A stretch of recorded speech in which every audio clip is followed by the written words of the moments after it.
Am I the a-hole for calling the police on my niece who stole my car? I, 46 female, live on a farm with my husband and 2 kids. My brother Dwayne, 38, has a daughter. We'll call her Emma, 15. My brother and his wife have always been very quick to compliment me on the behavior of my children. Angela, my sister-in-law, confides in me about Emma's troubles. Emma is very reckless, shoplifts, drinks, has an old boyfriend, and gets into fights at school. She's also constantly suspended in and out of school. Over the summer, Emma had a run-in with the law, and they were told that if she didn't straighten up her act that she would end up in prison. They were suggested and tried therapy, but Emma never would participate. Dwayne asked me if I would take Emma and teach her some responsibility. But the arrangement was that I would take Emma for the final month of summer, enroll her in school here, and keep her for the first semester. If all went well, Emma was welcome to stay with us. Otherwise, other options would be explored, those of which are unknown to me.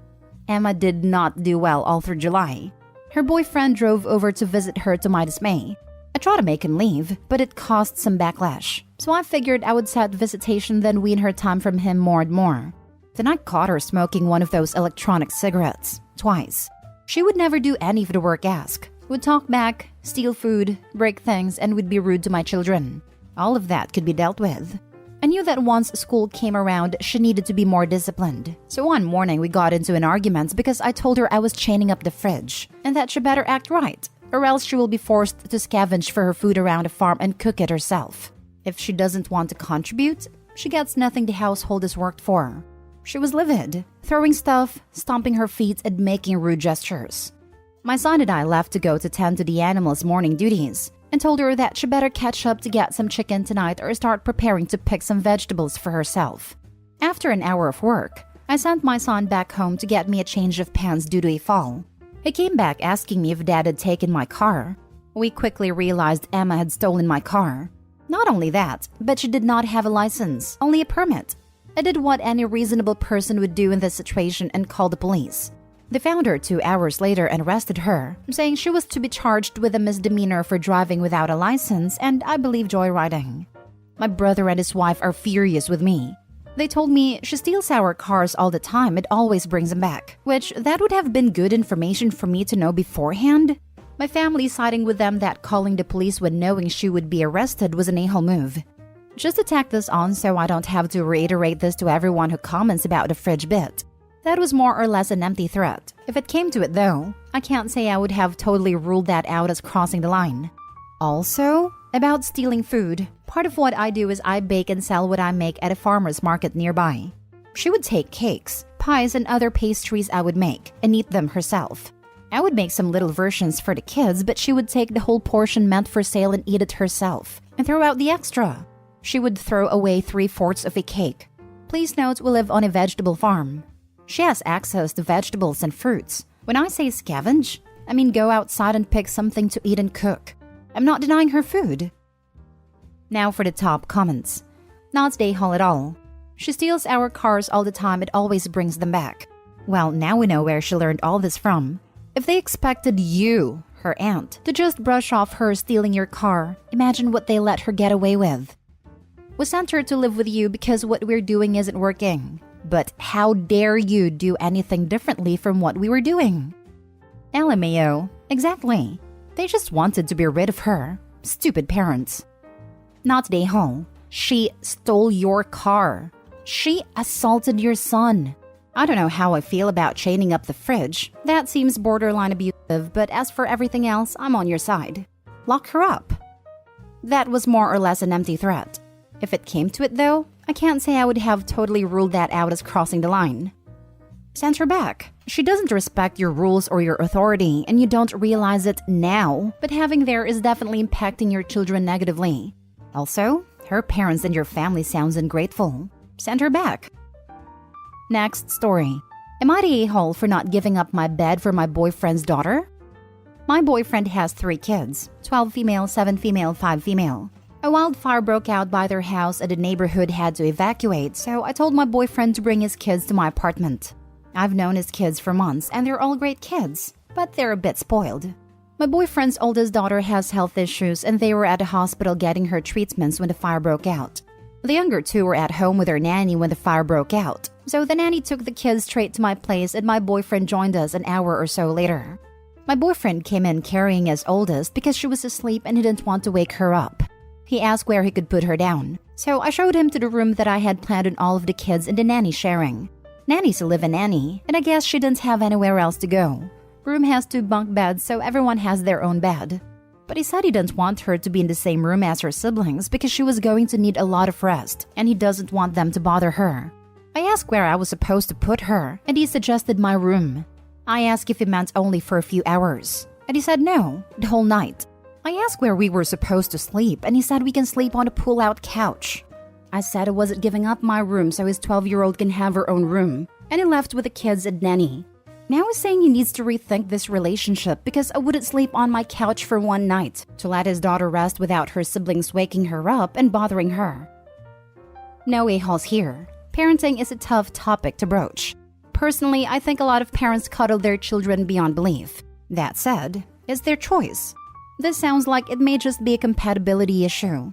Personally, I'd side with you, but I know a lot of parents that would be in this camp of doing anything for the children for even the smallest of things. I'm also leaning towards no a-holes here, but want to know what health issue the child has and what treatment she had received. That could explain the coddling and could mean there was a legitimate need to have her rest undisturbed. She has some chronic illnesses and has to go to the hospital for treatments every couple weeks. Could be a lot of things, but that sounds like maybe IVIG or a biological. Both will wipe you right the heck out and leave you knocked on your butt for the rest of the day and the whole next day. And both younger kids are old enough to be told to keep quiet and leave the room if they wake up so they don't disturb their sister. So you graciously opened your home to 5 extra people at a moment's notice, providing a bed to everyone, but if you don't give up yours, it wasn't enough? I realized the oldest was sick, but the other children did not have to be in the bedroom if they were not sleeping, and there was a nanny there to ensure they were kept away from the older child. To me, it looks like a glimpse into your future where you will be expected to sacrifice anything you feel his children should be entitled to, regardless whether it is your private property or not. Just my honest opinion, not the whole. This is exactly what I thought. She gives them a place. That's not good enough. Like, dude, your kids are old enough to leave the room and stay out when they wake. What is the nanny for, if she's not helping keep them away? You can't expect someone that was nice enough to give them a place to go to give up their own bed and comfort to please you, or cater to your child. Also, people keep saying it's only one night, but is it? They got evacuated and no guarantees it'll be safe tomorrow, or for the next week, or longer. The kid is still going to be chronically ill tomorrow, and the next day and the day after that. Will boyfriend decide, well, actually she's more comfortable in your bed. We can stay in the futon. She's housing them in a time of need. They should be grateful. Next story. Am I the a-hole for refusing to bring my nanny family's baby back home when they told me to? I, 27 female, have been a nanny for the same family for about 6 months now. It's a 1-year-old baby girl and she's the sweetest baby ever. I thought the family was really nice and that we had a good working relationship. Until yesterday. I always take the baby on walks, either around the neighborhood or we would walk down to the school shopping center where they have a little fountain and a bubble tea shop we like to hang out at. There's toys and games and she always has fun there. We walked down to the bubble tea shop yesterday and we're playing as usual. We're usually out for like an hour when it started raining. It drizzled a bit, so we went inside a shop to wait it out before walking back. And then it started pouring, like storming. It was awful and it rained for so long. I texted the mom saying, hey, it's raining really bad. So we're just going to wait it out, but we're at the bubble tea shop. She told me it was almost the baby's nap time and that I needed to head home now like usual. I asked her if she had looked out the window to see how bad it was raining. And she said, yes, the baby has a cover for their stroller. She will be fine. Please head back. I told her baby has a cover, but I don't have an umbrella or jacket and I'll get soaked and will have to finish out my shift soaking wet. I asked if she or her husband could just come pick us up, and she said it's my job to do what she says. I told her I was not walking back in the rain. After an hour, yes, it kept raining, her husband came and picked us up, apologizing, saying he was sleeping and didn't know we were out here in the rain. When we got back, Mom screamed at me, saying how dare I not bring her baby home when she told me to, and accused me of kidnapping.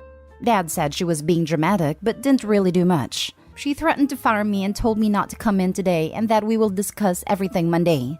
Was I wrong for not coming back? It was pouring. I didn't want to have to sit in a soaked clothes for hours. My hair would get ruined. I didn't want to get sick. Like, there's so many reasons I didn't want to be in the pouring rain. Plus, it didn't feel that safe. I guess if I'm wrong, I'll apologize Monday, but my boyfriend said she's being unreasonable and can't fire me for that. I feel like I should quit. I don't know. Am I the a-hole? Edit. Boyfriend says she can't fire me for that because of my contract. She has to give me notice, 6 weeks, if she doesn't want me to work for her anymore, or else she has to pay me for the time I'm missing.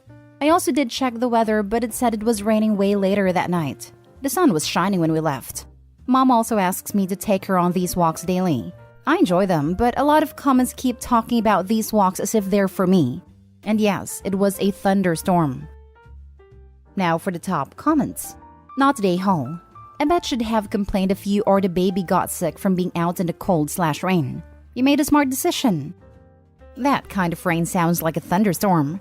Aren't most baby buggies aluminum? Yes, let me roll this lightning rod home. Or maybe my moms don't take a bath or use the phone during a thunderstorm paranoia rubbed off on me. Not today, hole, but I wouldn't want to keep working for her after that. Threatening/accusing you of kidnapping could have serious consequences. It's scary how easily she went there. Yeah, that's what I was thinking. I'm going to talk to the agency because there's a mistreatment clause in my contract. When you talk to the agency, use the terms shelter in place due to inclement weather for the safety of you and the child.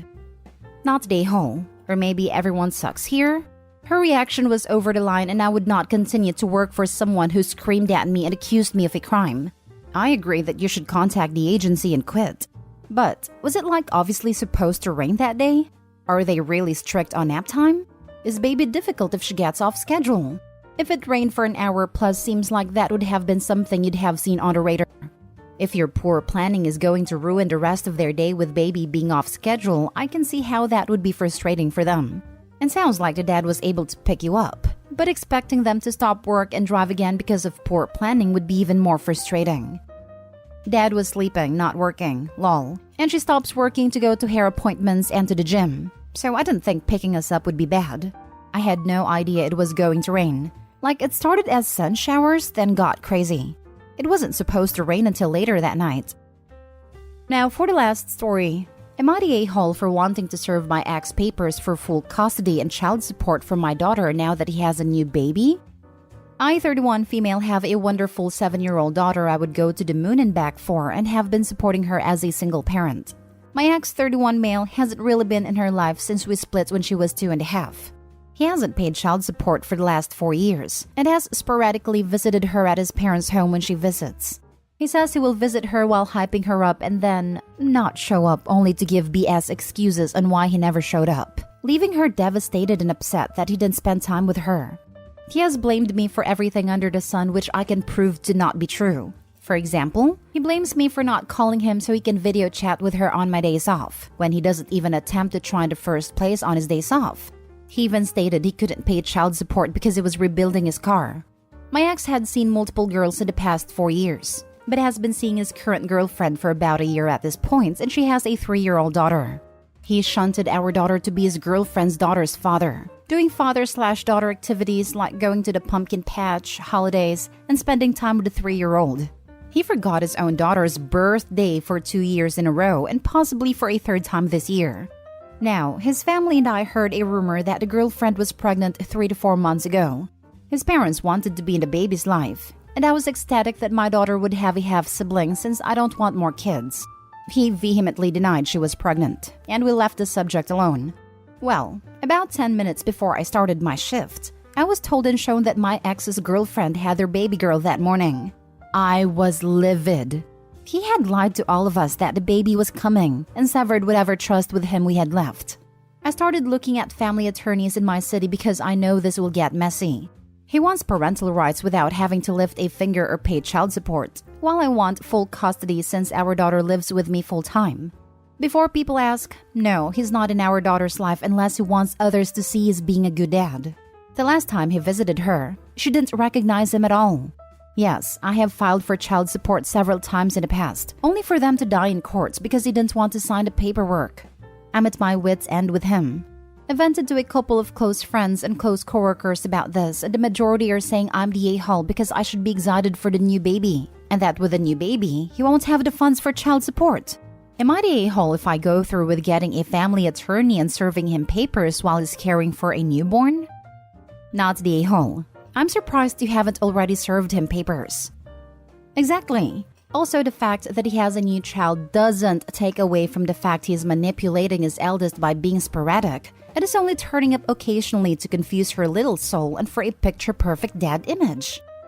He's being a monster to her, and honestly, you're the a-hole OP just for leaving him the power to crush your little girl. He's not a father, let alone a dad. At most, he's a sperm donor that oversteps boundaries. Get your daughter out of that OP. Not the a-hole, but you should have done this from the very beginning.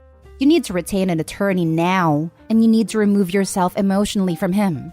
His girlfriends, kids, whatever are none of your business. Your only focus needs to be on what's right for your daughter, or you're trapping yourself emotionally in a relationship with him when it literally doesn't exist. I'm not emotionally invested in him, especially with him cheating on me while I was pregnant and when she was 6 months old. He didn't come clean about until he ended our engagement.